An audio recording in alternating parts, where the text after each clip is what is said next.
e a pessoa parada lá. Como é que você vai pegar um relato de uma pessoa em um estado vegetativo, né? E aí o mentor fez assim, não, mas não é ele que vai te contar. Quem vai te contar o que aconteceu foi o não perdoado. Aí estava perto lá, mas também não estava bem, porque não recebeu aquele perdão. Olha, gente, uma simbiose. Eu olhava para o mentor e fazia assim, isso aqui não tem um pouco de simbiose, não é? E o mentor fazia assim. Te desculpe toda a sinceridade, mas não tem aqui um pouquinho de drama, sabe aquele drama? O mentor fazia assim.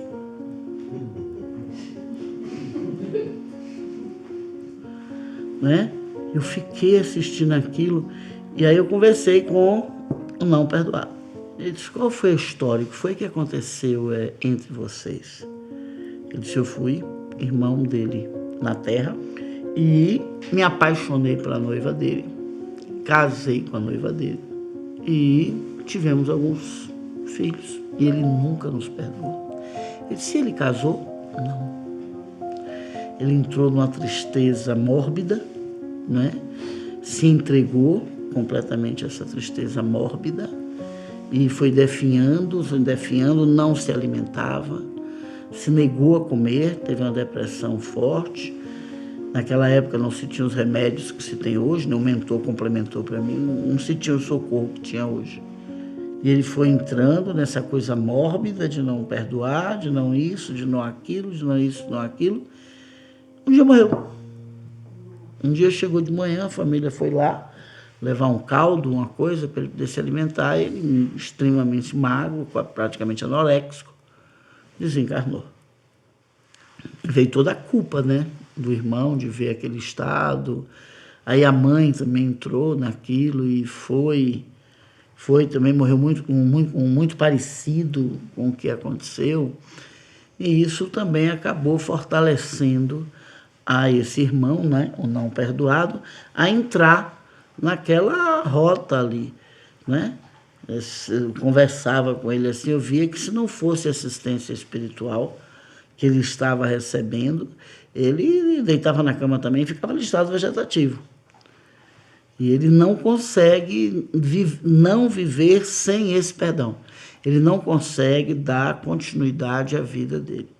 O que foi que ele fez? Quem é que manda no coração da gente? Realmente, ele estava noivo, mas o irmão e a moça se apaixonaram, fazer o quê?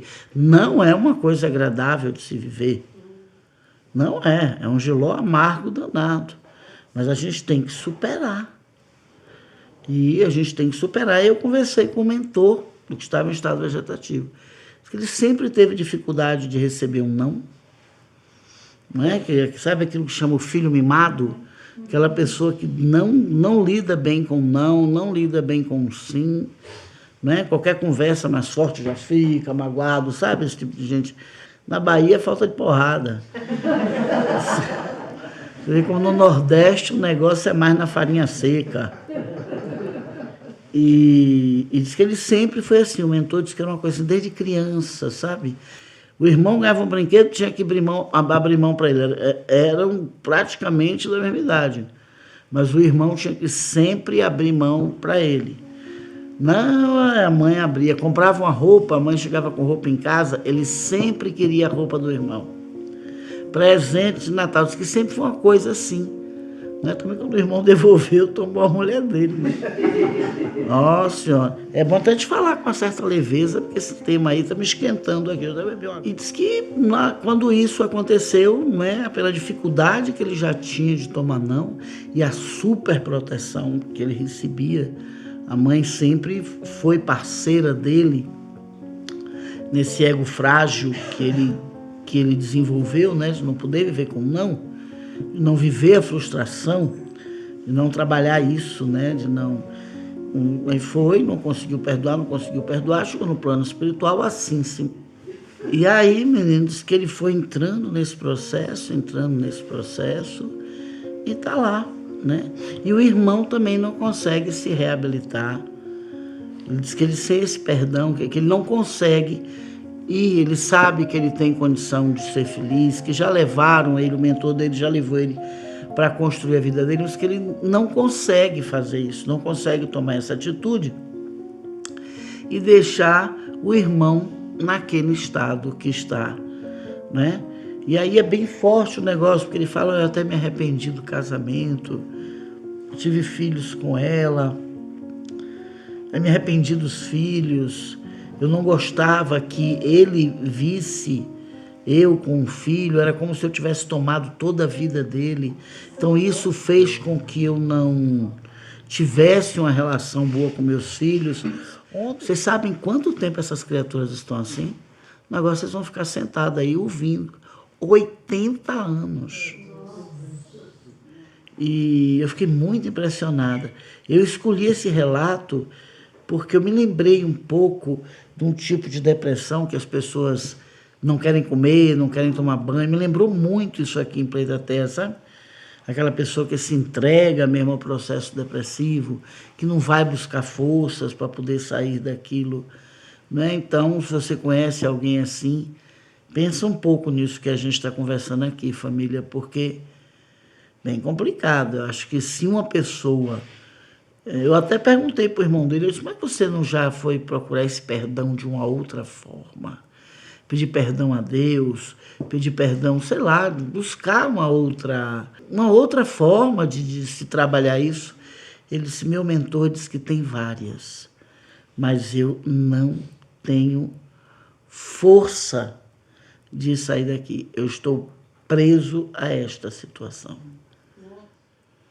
Aí o mentor olhou para mim, fez assim com a mão, como quem diz, né?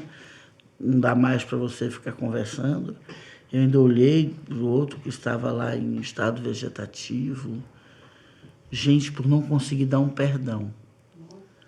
Não consegui dar um perdão. Eu ainda perguntei ao mentor do que estava em estado vegetativo, isso não tinha a ver com uma coisa de um egocentrismo mórbido. Aí ele disse, claro, Luiz, essa é a cena.